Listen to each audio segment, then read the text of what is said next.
All right, everybody. Hey, this is DJ Kelly Reverb, and we are back on This Pink Cloud. I know it's been a little bit of a hiatus, but what has it been? 6 months? 6 months? Something like that?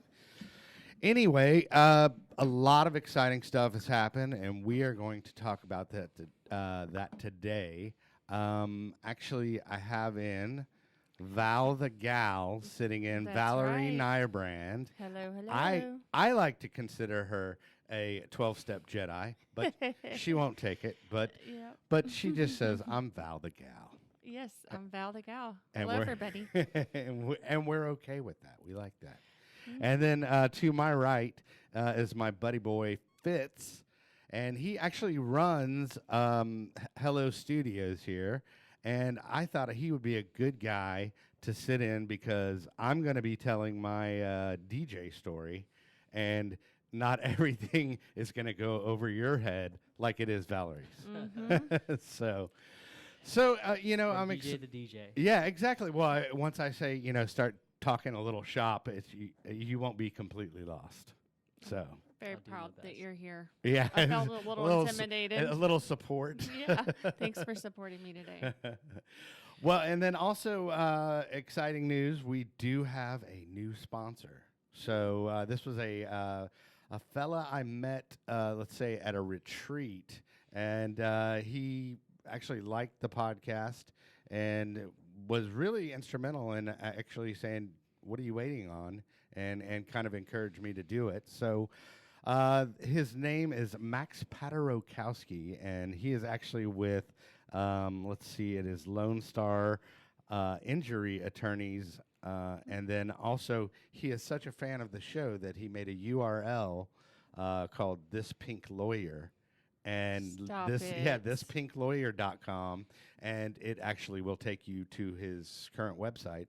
But he is a personal injury attorney. I can already tell. I've actually recommended friends to him already, and I can tell he's on point. And you know, we'll get you that maximum dollar, and actually listen to you, and you can actually get through to the lawyer and actually speak to him. Wow. Yeah, instead of like all the gatekeepers that they normally have. And he's not just some schmuck that spends money on billboards. Good. So, good dude. Hit him up at thispinklawyer.com.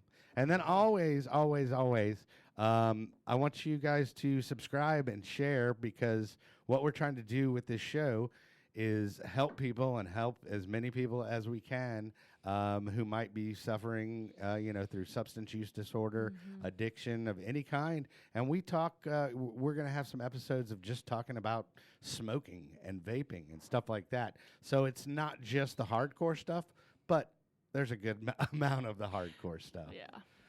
But so anyway, so I thought I'd have you guys in, and we're a good tandem to kind of interview me on you know, my story. Because I've never really told it, and today I'm going to tell it with props. So Whoa, I'm nervous for this. I'm gonna get my carrot top on. You're very brave. I'll give that to you. Little prop comic, but I guess you know, I'm gonna start off, and a lot of these we'll probably add in post, but I'm gonna hand some photos to you, and just we're kind of gonna go old school it, but we'll probably put them in better. But this is me as a little kid. What? How cute is that guy? Here, and we'll pass it over to Val so she can take a look. Yeah, we're gonna have to put that in because. Oh yeah, well. Oh my goodness! See, check out the bow tie. Look at that, and me with the ball. Oh my gosh! Oh yeah, now I see Yeah. why you have the problems you have. I'm just kidding. No. Oh no. That's it's not yet. oh Okay. no, that's coming. Here, There's a here little we go. sneaky Here we go. 5-year-old smile Here, right there. here is where the awkwardness starts. So I was like kind of a late bloomer, Okay. and I would say that probably around, I mean, 7th grade, I was probably, the body of a 5th grader, kind of like Okay. that. I mean, I was little and then didn't start getting man stuff going on, but then when I did, it was very awkward. And Oh, at yeah. least to me, so this takes a tremendous amount of bravery for me to show this. That's some of my junior high and high school, and I was a pipsqueak, and I got picked on. So it was the 80s. Everybody so got picked on in yeah, the 80s. the 80s it was okay to be a bully. And it was okay to be bullied. I mean, it was yeah. a part of like what made us tough. It was like Lord of the Oh. Flies. So yeah. Okay. So you had braces. Oh yeah. So it gets even better. Okay. Okay, and then the piece de resistance that I have not even shown my sister this, Uh-oh. but because she'll take it and just blast it all over the internet. But I wanted first refusal. This is me at my prime awkwardness. Okay, and it's just a beautiful shot, and I'm Suspense is gonna pass it. killing me. Oh, it's good stuff. Whoa. Dude, I saw that picture and I was like, oh my God, There it is. Eggland's best. Look at that. Look at that. Wow. Look Are at you that. the guy from Karate Kid? Look at the egg and look at that egghead, dude. I was like, that's why I was You like, look oh my God, Eggland's Like, best. one of the kids from Karate Kid. So you can see why I started drinking, right? Yeah. Did you ever happen to join Cobra Kai? Oh yeah, you know Okay, it. You know it. perfect. Well, and especially with that butt cut I had, Mhm. the little the feather action. But anyway, so yeah, somebody screenshot that and make a meme out of it because it's that bad. Mhm. It's that bad. It's cute, and it though. was traumatic to see that again. I was like, oh my God, could you just go, man, Kelly's having a rough day. Let's let him sit out this round of family Mhm. photos. No, let's do a side shot so he Oh looks gosh. really awkward. But Braces really topped it off. yeah. Well, Mhm. and the knit tie, dude. Well, that was nice too. Mhm. But so anyway, so I mean, it was kind of, I would say, normal childhood. Nothing really traumatic. I mean, we had there was a divorce, parents' divorce, which was traumatic. But I mean, it's just kind of commonplace. At what age? That was about 15, 16. Okay. So. I mean, still a little traumatic, but Mhm. still just like, okay, yeah, my parents are arguing all the time. I get Mhm. it. It's probably better that that you adults separate. Mhm. And then I was just kind of a lackluster student. I didn't necessarily apply myself in school, and I would say that I am just that kind of person, and I know that about myself, Mhm. is that I'm inherently lazy, kind of, I guess, but it's just the fact is that I'm always one of those guys that wants to do the least amount of work for the highest amount of yield. Mhm. So I don't know what y'all would call that. Work smart, not hard. Yeah, I guess. Well, then you make it sound okay. Yeah. No, I mean I don't know. Yeah, work Or smarter, it could work be smarter, not harder. perhaps a little bit entitled, right? Yeah, we might be getting to something because Yeah. I mean there might be a little bit, but I mean I was just middle class, Yeah. and it's not like anything was handed to me. And I mean I had to mow the lawns. I had to Yeah. do all the lawn when you actually bag the grass. That's hard labor. Yeah. Yep. I love that. Cut the grass. Don't smoke the grass. Anyway, that was a. It's making your time most valuable. Yeah. Well, yeah, but then just trying to do the bare minimum like physical labor for sure. But I don't know, because it's funny when I say that and I think about myself like that, because I mean I've really done a lot of stuff, kind of, Mhm. but just in a real lazy way. Well, that's okay. But okay, so basically, normal kid. I started DJing 1988. Yeah, that's No right. way. 88. I am 52. I was about to ask, how old are you? Yeah, well, I have to think about it usually, but Okay. I did the math. The era of vinyl. Well, yeah. Well, the era of vinyl was up until 2000. So yeah, I mean, vinyl was thriving, and then we'll get into that later. But basically, I I started to DJ like I started at a place called Hard Rock Cafe, which was down on McKinney in Dallas, and it was like kind of the spot. But it was like top 40. But then I would get to kind of throw my cool guy stuff in. And then Which is like the special remixes. well, like the acid house, acid house music, and stuff like that, more electronic, which people nowadays call EDM. So I was getting to throw that in, which was cool. So okay, I'll play a Rolling Stones song, but then I'm gonna play a West Bam song, or I'm gonna play That's Where You Go. Who the hell's West Bam? But anyway, so so I would be playing, something like that, and it was good. And then after that, I landed a job at a spot called Profiles, which is on. It's actually in the Centrum building. If you know Dallas, it's kind of like the half pyramid building. You know what I'm talking about? I do. So I was there, and then I was DJing, and I was like, it's everything I wanted. Okay, I got to play music. The ladies were a nice perk, and free alcohol, and I got paid well, man. I mean, I was $500 a week in '88, and you're just like. How old were you actually at I was that point? 18. Okay. Yeah. So fresh out of high school, and then that actually gives me absolutely no incentive to show up to community college at Richland College because I was like, oh, well, I got my career here. I don't think about, down the road. Well, what are you going to do if you don't feel like DJing? I mean, having a good time, having a blast, and getting paid for it. Oh, yeah, for sure. Yeah, and I mean, and drinking underage as well. So that was a bonus too. No, back then you could roll. You could roll. But you could roll with the fake ID from Vicon Village. Oh, yeah. Yeah, and I'd have the McLovin ID, like from Superbad, but it was like Louisiana, Nice. That was the go-to spot. I just wanted it to be old enough so I could vote, man. No, I'm just kidding. But and then you would go down to the there was that Asian fish market on Greenville Avenue. They didn't care. They just you go out back, and then you just and then it really wasn't that big of a difficulty to get drinks back then, and it was just part of the fun. But let's see, so. And then at that time, I was also working at Bill's Records, which you'll know. I don't know if you ever heard of Bill's Records. Bill's Records, world-famous record store. Doing that simultaneously to kind of supplement maybe in between DJ gigs and stuff like that. So, but that was a part where, I was around music all the time, so I loved it. And, I mean, the cast of characters that worked there, that should have been a reality show.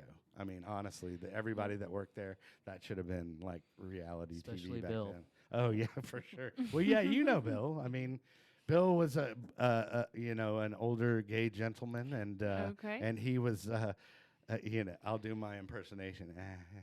Hey, yeah.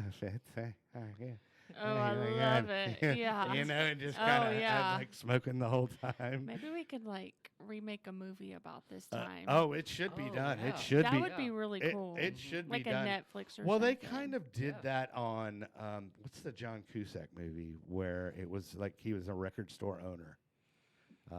High Fidelity. High Fidelity. So they kind of did that. I was like, that's kind of how it is you can because create anything on Netflix now. So. No, I would be totally in for it or into it. But so then I guess from a few places like, Hard Rock and all that and Profiles. And then I did a stint when Clearview was one big room, which is on Elm Street. But then I ended up landing the suite gig at Lizard Lounge. because the Reverend Carl Fott, Carl Fott, they were going to open one in Miami, and I had been spinning in what was the video bar, and then they were moving operation or trying to Miami, and I ended up spinning in the main room. So I'm doing that, and while I'm sitting, I don't really have a DJ name, okay?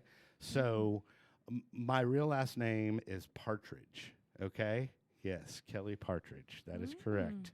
And Exactly yeah, DJ-esque. so and then yeah, not DJ-esque, but then I mean, don't think anything that you're thinking. I've already heard it. So growing up in the '70s, the Partridge Family, where's your bus?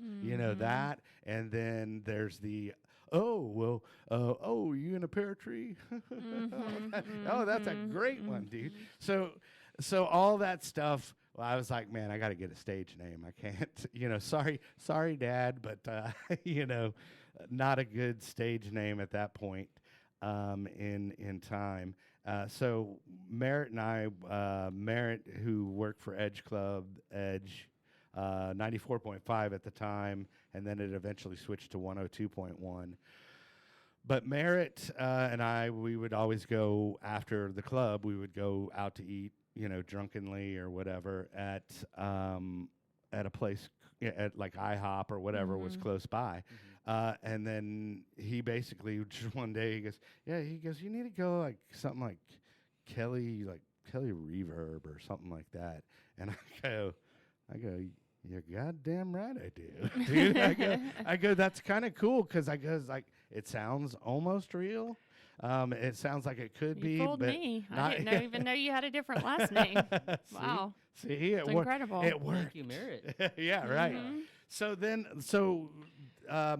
Merritt had given me that name, and I stuck with it. And then I was working at Bill's at the same time, and these guys, the Hardkiss brothers, which you don't know, out of San Fran, they were kind of coming up, and people were noting their production. And then I noticed, okay, hey, if I want to go big and I want people to know me outside of Dallas, then I'm going to have to produce records, or I want to produce records because it's just an advertising card for you, with the record and everything like that. But I wanted the group to be synonymous with Kelly Reverb, so I named it Southside Reverb. Because the whole South Texas thing, and I was just like, Southside Reverb. So, I come up with the names first, and then I write the material. Wow, that's incredible. So what happened is I started. I was. I guess, like the Hardkiss guys, I was just like, hey, man, if these guys can do it, and I've heard of them in Dallas, and they're from San Francisco, I mean, what's stopping me? So then I started to produce records. The first one we put out was on Bill's record label, which was self-produced, and I got together with Rob Vaughn. So Rob Vaughn and I... Rob Vaughn was the DJ, back in the day for Dallas. And, he had some production stuff. I had some production stuff. A guy named Chad Littlepage had some production stuff. So we got together and we started producing, music. So the first one we did, we sold 2,000 copies because I already knew all the distributors, and it would go through, we would go because we used all the distributors at Bill's. So, it was kind of like I already knew the guys that I needed to sell it to, and we, sold 2,000, and they actually we got approached from a label overseas, and then for a movie deal, for them using it in a Mark Wahlberg feature, actually. Wow, but which one? It was some 90s movie he did. Oh, okay. I'll think about it, but Okay. they were going to make it a techno rave scene kind of thing, and then they turned it into a rock thing. Oh. So, but I remember getting faxes about that from like people, and I'm like, holy crap, off of one record. Wow. Yeah. So That sounds great. and well, yeah. Can I see? Well, Can we this see is this? actually an acetate. So the acetate is like a reference pressing that you get, and it's basically lacquer on a plate of steel. No. So they cut that acetate, and then you. It is heavy. You can take it out, and it's actually you take it to whichever club you're playing at, and you play it out to see how the levels were, and then once you okay the acetate, then they press it up. This is crazy. That's funny. Right? Yeah, very cool. So, so Rob and I do that, and starts taking off, and people start calling the number I have on the record. Your demo, basically, yeah. right? So people call me and go, dude, I love your record, and all this stuff, and there was a good friend of mine, Mike and Charlie. They're from Sarasota, Florida. Big Florida guys. Shout out, love those guys. But Charlie was one of the first people that he called me at Bill's because it had Bill's number on there, and he was like, "Oh, hey, we love your record," and I was just like, thanks, and then he basically, he goes, hey, well, we want to fly you out to DJ.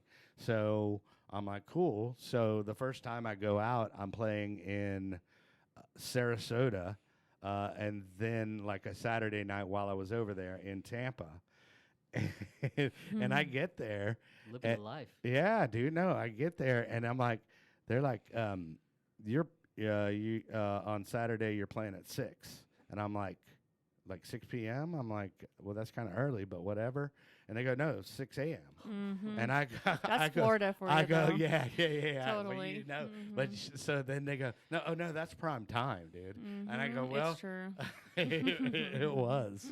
But so I get, I'm doing that like on the regular. Let's see, because I had to make notes because there were so many things I didn't want to forget. So I was, of course, this whole time from 18 to through this window, I'm drinking. I'm drinking. So just so we know, but then it was still controllable, but it was still looking back, impeding my efforts. Like I could have been, I could have been a contender, but I could tell, back then. But hey, it's you don't know that until you lived it. Right. But so, all the while I'm doing this, I'm, kind of drinking, and I mean, flying. You're managing. Well, yeah. Well, exactly. enough to show up to these events and commit to what they're booking you for. Right, exactly. Yeah. And I mean, how cool is it? You're making a living at your hobby, and the ladies. You're living the dream. Yeah. Exactly. Yeah. Yeah, exactly. I didn't ask you though. What? What do you think like drew you to music in the first place? Did you play an instrument, or what was like? Because I do want to know kind of what made that all come together. It's like back when I was a kid with the butt cut. And prior to the braces, I played the cornet, which is a smaller version of the trumpet. Oh, Yeah. okay. So there was a little bit of that, and also Dad was like he played the upright bass, piano, guitar, 12-string this guitar. makes sense. Perfect. So it's kind of like it's a musical household going on. Sorry, so. I didn't mean to throw you off. I just no. wanted to know No, what that's kind of good. made you tick in that direction. Right. You know? Good question. Yeah. Good question. Glad you're here. I know. I'm here for a little bit of a reason. But so that record and all that stuff's happening. Then I get hit up from a guy in New York wanting to, hey, we want you to make records for a company called ESP Sun. So ESP Sun looks like this. And you can kind of pass that around. But they were actually a label out of Holland, and they were bought out by a parent company called Roadrunner Records, which Roadrunner Records everybody knows for the heavy metal group Typo Negative. Okay. Typo Yes, I know Negative. them. So basically, I'm on the same label as Typo Negative. Oh wow. Yeah. Okay, I So, do know them from I am my. I am on Roadrunner. Here you go. Wait. I brought the head. Go I brought get the head. on it. I brought the headshot too. Okay. Okay, good. Here you go. Here is the Typo Negative. the okay. band headshot that actually says Roadrunner on it. So, yeah. And we'll put that up in post so everybody gets a good view at it. That is not. Dude, rolling with that SH01, dude. Look You like see me you. holding that, dude? Well, I got to get the whole Texas vibe going, you know? Okay. What Yeah. what was the glasses about? Put the south What, and south dude, side. it was just, you That's never okay. know. They look You're- like motorcycle riding glasses. right, you're- now. But- yeah. And do you have a keyboard in your hand there? That is a Roland SH101, which is probably worth about $1,200 now. But oh, but, that's okay. yeah, You but- did a lot with it. yeah, but so it was just a prop for the show, or for the photo shoot. But so what happens is I put out 3 or 4. Actually it was 2 records we put out, and then they exercised the deal for a full album. So the full album comes out, which is this CD, and you can flip it over too because there's a sweet picture. But Southside Reverb, so they put the full length album out, and so Wow. while that's going out, I'm traveling, and then I guess through connects through the label, there's a movie called The Blade with Wesley Snipes. I remember that movie. So then all of a sudden, I get a track in the movie The Blade. So they go, and I'm like, oh, wow, I guess this is going to be a big deal. So that record that I showed you, the Go Get On It, is actually the track that's in that movie. So right when he pulls up his blade, I was going to ask you what part. it was yeah. like, boom, that's my track. Oh, wow. And How did that feel for you? Like, what age were you when that happened? Probably 26, 27, Okay, so you've around been chasing there. this dream somewhere near 6, 7, 8 years. Well, yeah, and it wasn't even really chasing. It was kind of like it was just happening. Organic. It was just happening. It was just organic. It yeah. was just like, oh, okay, well, I need to make another track. I haven't made another track, and then Very cool. and the whole thing is when you have somebody like a record label kind of guiding you, Mhm. it also helps to Yeah. you to actually, oh, okay, I need to finish this product, Right. But so this whole time I'm flying around and doing that. But one key thing, and I'm flying every weekend, so I'm like flying first class. So And it's you're like- still living in Dallas primarily? yeah. Okay. I'm based out of Dallas because I'm like, why? If Yeah, I'm flying yeah. everywhere, in the U.S. instead of 6 hours, I've got like the max 4 hours to Mhm. Vancouver, Canada. So, and I'm, Mexico's right there, so I'm all good. Yeah. What was So- your favorite spot to play? Or Well, stay? I mean, I Was it- played in Florida the most, but I always say if I had the most money, to live, like would be San Fran or New York. I love New York and I love the vibe of it, and then I just loved San Fran for some reason. I don't know. I was drawn to the bohemian vibe. It's very nice there. Yeah, Yeah. yeah. Very freeing. There's a club in Miami. Mm-hmm. I don't know if you've played at it. It's they're open all night. Oh yeah. All of 'em are. Surprise. I know. I'll have to think of the name and see if you've played there. It's Okay. douche. I mean, Yeah. Is all it night. Space? Yes, Space. Okay. Yeah. Yeah. I played there. Oh, Yeah. great. I've been to Space. But yeah, I'll pull out some flyers. But like, so all this time while all this good stuff's going on, I think I was in Pittsburgh in Mr. Rogers' neighborhood. If you didn't know that, that's Mr. Rogers' neighborhood, Pittsburgh. No. Yeah. So like all the little diagram or yeah. diorama you see Mhm. is actually Pittsburgh. Very cool. Fun fact. Okay. But Did not so know that. So I had played a gig the night before, probably had a few little hungover, whatever. Because I mean, I was drinking girl drinks, all that good Mhm. stuff. It didn't matter. Soko Alizé, It didn't matter, man. I was just I was just going for it, dude. And then I mean, you're being offered drinks. oh yeah, like, yeah, yeah. So yeah, of nonstop, course, right, dude. Just from- keep them coming. Was there anything else? Did you get Well, involved in? the thing is there was ecstasy involved. Okay. But what I would Yeah. do is I would take the ecstasy pills Mm-hmm. and just put them in my pocket, and then just save it for like down the road. Nice. Yeah. Okay. So there's a story about that, but yeah. So I mean, there was dabbling, and I mean, there was cocaine going on Mhm. freely, and I mean, yeah. and I mean, literally freely. Yeah. And I mean, there was a point where I had like the bullet, and Yeah. I was advanced, Uh huh. but it was free, so it was always there. So it's just like, oh well, because if I do that, if I do some coke, then I'm gonna be able to drink more. That's right. Yeah. So I mean, it makes perfect sense to Mhm. me. If you don't think about it. Right, right, exactly. But so oh yeah. So then basically, I think I was right around 25, and I was in Mister Rogers' neighborhood, hungover. I had drank some coffee because I'm like, oh, coffee sobers you up, Mm-hmm. or brings on a massive panic attack that you think you're having a heart attack. Mhm. Because when that hasn't happened to you ever in your life, and you're 25. I'm literally thinking I'm dying. I'm like, Yeah. okay, first off, I'm in the back of a cab because this is before Uber. I'm Mhm. in the back of a cab, and the guy is like Lieutenant Dan, Vietnam vet Oh, stop style.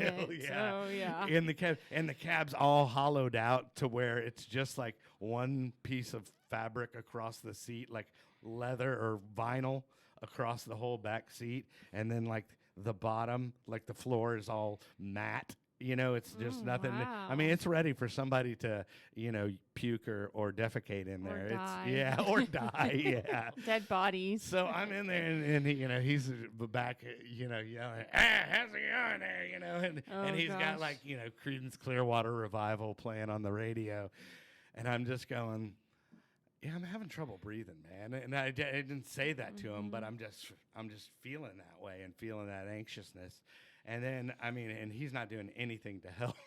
No. Calm that. It's not like aromatherapy's going on in his cab or anything like that. But so then I get to the airport, and I mean, I don't know how the lady let me on the plane because I was probably hyperventilating, but she's probably seen all kinds of nervous flyers. Mhm. And then I get through to the security checkpoint back then, which wasn't much. It was like, oh, you got a ticket? Okay, cool. Totally, yeah. yeah. And so then but I remember hearing, okay, if you're having a heart attack, you can always take aspirin. So I go to the little shop and I grab some aspirin, and I take a couple aspirin. I'm like, this shit ain't working. Mhm. And so then I finally get on board the plane, and like I said, I was sitting first class, so they would, you got free alcohol with first class. So yeah, maybe if I have a drink, that'll help. Oh gosh. So I did. I had a Bloody Mary, and I was like, oh man, that Perfect. boom, dude. I'm Mhm. like, okay, I'm calming down, man. This is good. Let me go ahead and have a couple more. And then by 3 in, I'm like, oh, so this is what you do when you feel anxious. So when you have any anxiety, throw some alcohol at it. Just get a little shitty, and you'll be fine. And I mean, that was really Yeah. where I had to learn behavior, and not necessarily the best behavior, but it was that sentinel moment where I learned to self-medicate. To feel. How are we on time, by the way? Where are we at, dude? Well, right now we're at 3:44 on my clock. It feels like we've been at it for We've been at it for hours. well, no, at least like 35 minutes. Okay, cool. Yeah. Anyway, break real quick. This is where you subscribe. Okay. Go to thispinkcloud.com and you can subscribe. And please share these shows because it's kind of infotainment. What we're doing is telling stories about people's abuse and how they got help, which we'll eventually get to. But so anyway, so I learned that basically to as a learned behavior to have Mhm. panic attacks, and then any kind of anxiety I ever had, which I had it all the time, but I Right. just didn't know how to deal with that.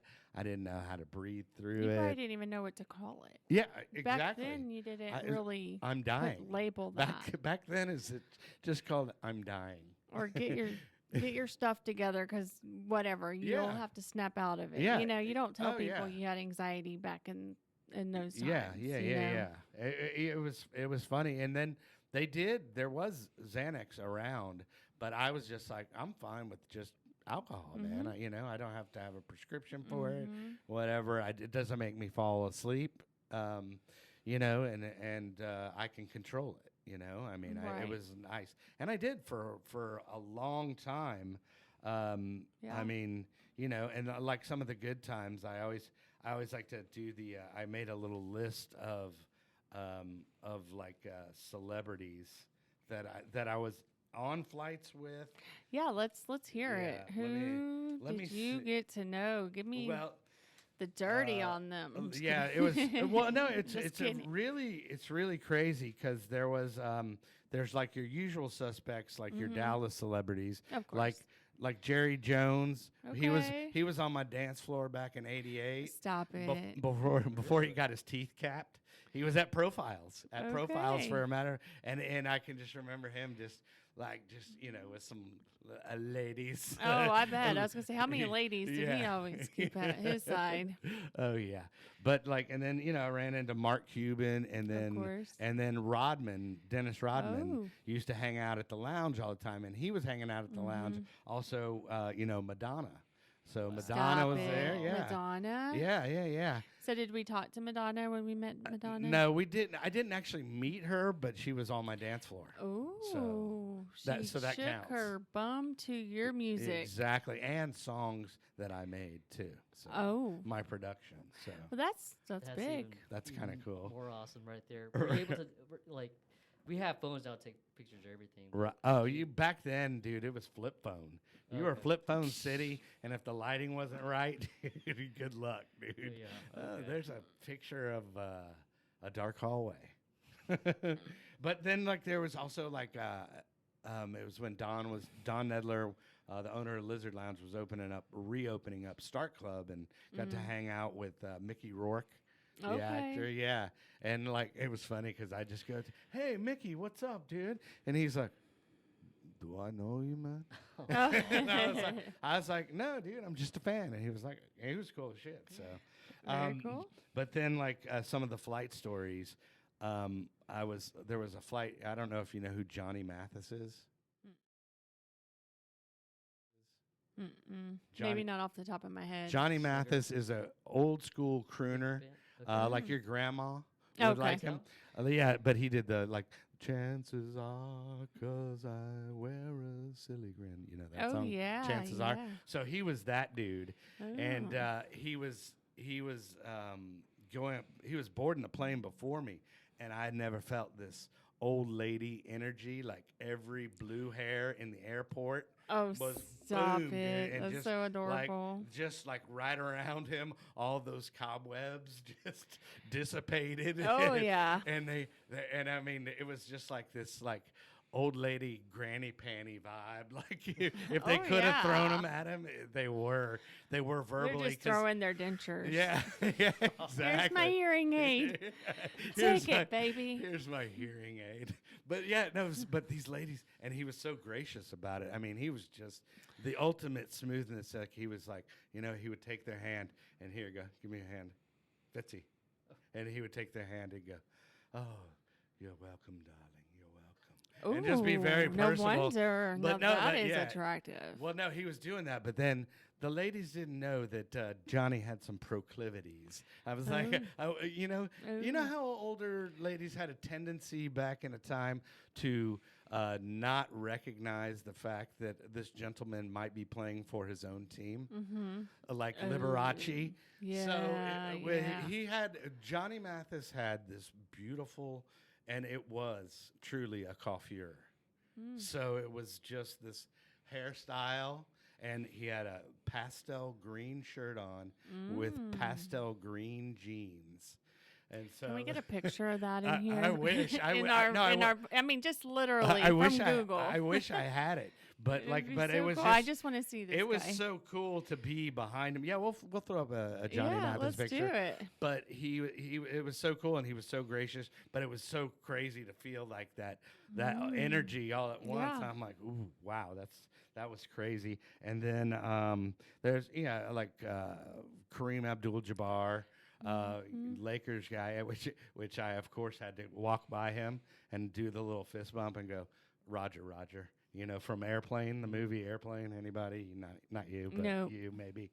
Anyway, but did that, and then the craziest weekend was I was playing in Lafayette, Louisiana on Friday. Okay, so picture Lafayette, Louisiana, right? Calgary, Canada on Saturday. Right? Okay. And then West Palm Beach, Florida on Sunday.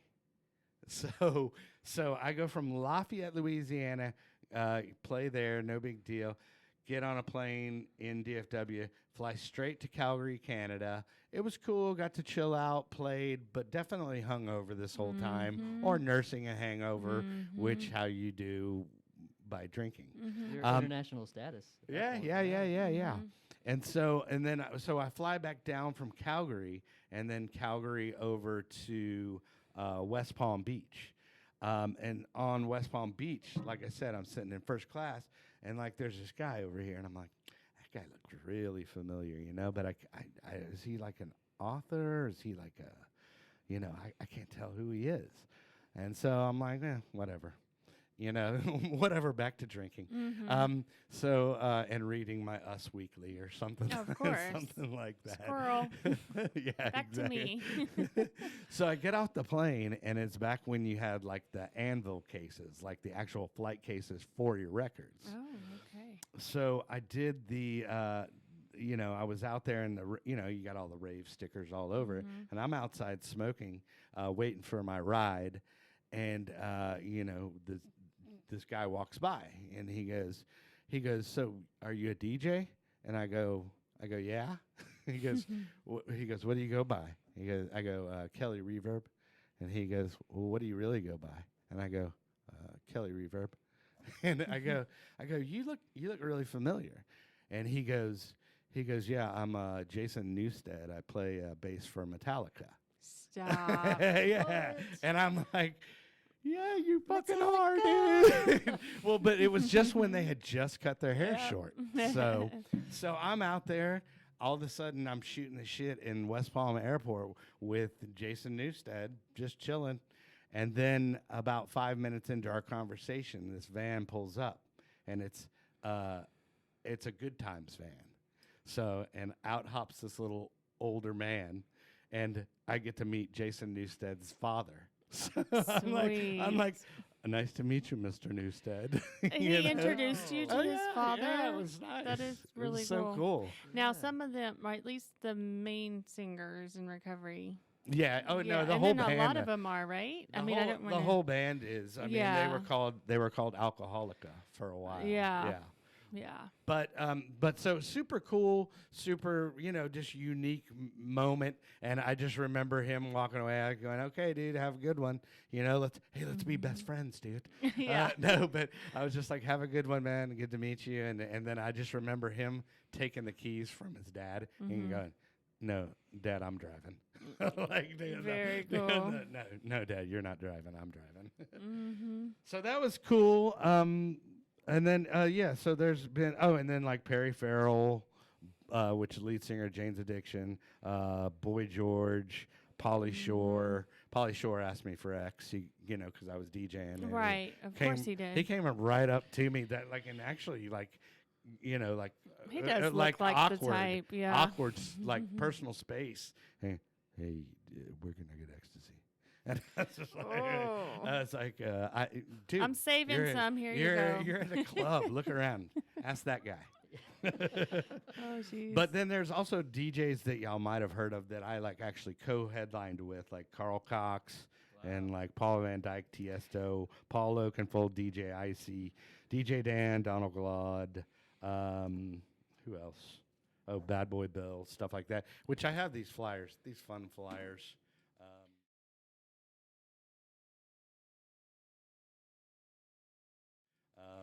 That is awesome. But here you can kind of pass. Well, what we'll do in post is just put these up, Oh, okay. and just kind of. But that's just like a sampling. I mean, I literally have thousands of these flyers here. Mm. You This can is how have we some found out too. about events and Oh, thank parties. you. Yeah, We relied on these flyers. but I mean, I'm talking like full on, like, they would do booklets, and I would be playing, events everywhere, like, and it was always about the cool flyer, which I miss about, everything's digital now, so. That's true. That's a good point. Well, right, and then that was another part that I was, kind of getting to as far as, where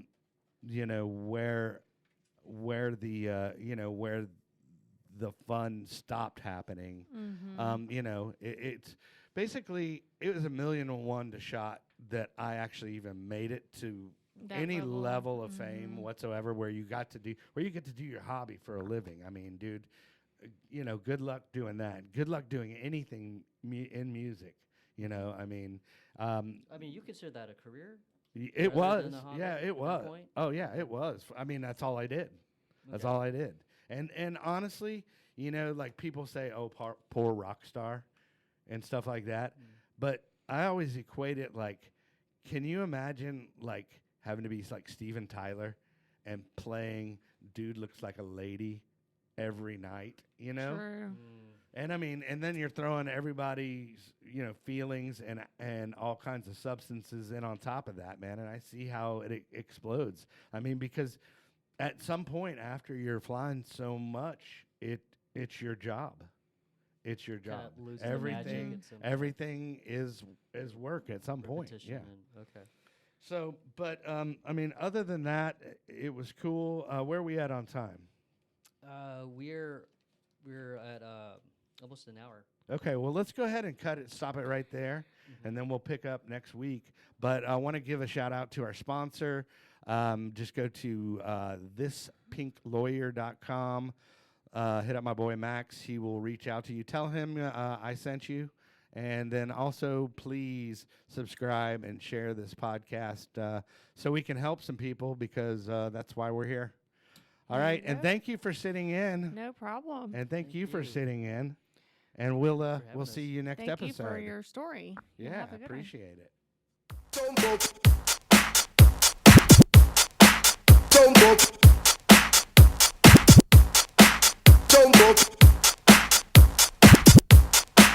Don't go. Drop a bomb.